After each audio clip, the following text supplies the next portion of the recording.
Hello everyone's.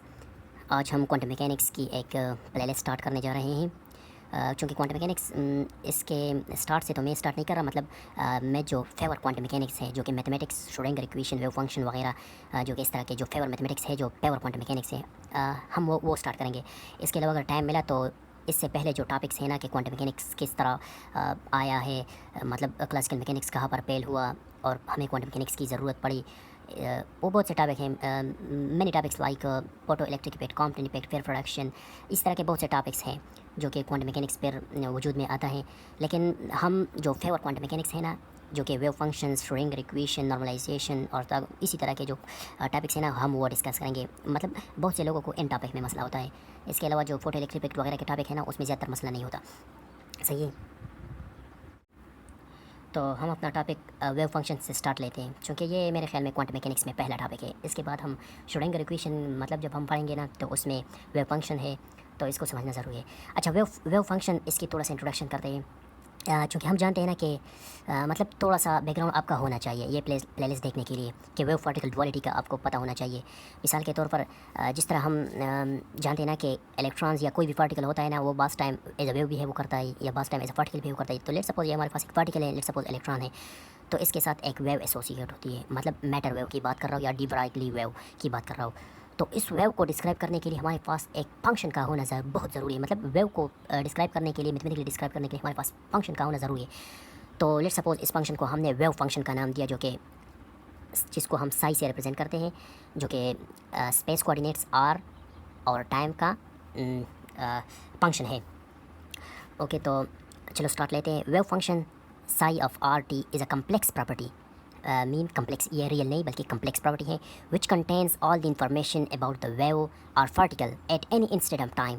ये जो wave function होता है ना, ये हमें एक पार्टिकल का किसी भी टाइम, एक ख़ास टाइम में हमें उसके बारे में इंफॉर्मेशन देता है कि वो पार्टिकल किसी ख़ास टाइम में कहाँ पर होगा। सही है। It is represented by Greek letter psi, PSI, इसको हम साई से रिप्रेजेंट करते हैं ये वेव फंक्शन को।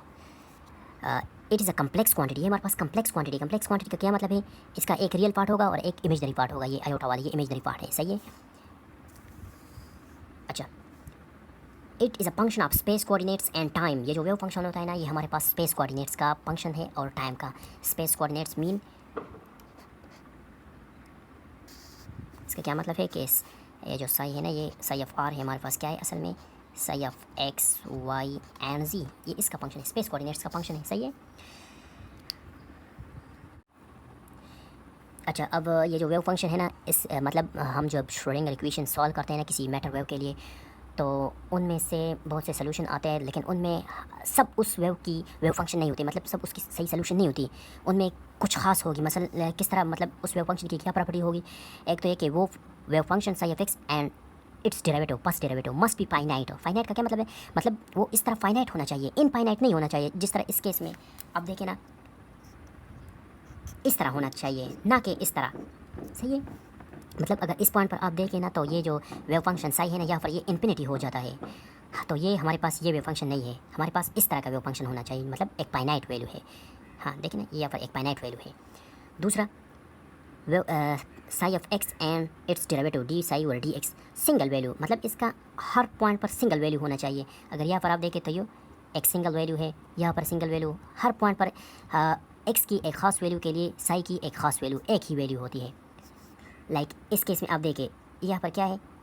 एक्स की एक वैल्यू के लिए यहाँ पर ये भी एक वैल्यू है, ये भी एक वैल्यू है, ये भी एक वैल्यू, मतलब साई की बहुत से वैल्यू है, यहाँ पर 3 वैल्यू बनते हैं इस तरह। तो ये हमारे पास नहीं है।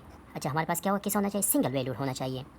दूसरा, साई एंड डी साई और डी एक्स कंटिन्यूस हमारे पास होना चाहिए। जिस तरह इस केस में आप देखें ना, ये जो वेव फंक्शन है ना, ये कंटिन्यूस है ये वेव। यहाँ पर आप देखें तो ये क्या है? डिसकंटिन्यूस है, या फिर ये इसमें डिसकंटिन्यूटी आई है। इस पॉइंट पर देखें, यहाँ पर इस तरह भी इसमें डिसकंटिन्यूटी है। तो ये हमारे पास ये वेव फंक्शन नहीं होना चाहिए। मतलब हमारे पास क्या होना चाहिए? फाइनाइट होना चाहिए, सिंगल वैल्यू होना चाहिए एंड कंटिन्यूस होना चाहिए। इसके अलावा और भी बहुत सी प्रॉपर्टीज़ हैं जिसको हम बाद में पढ़ेंगे।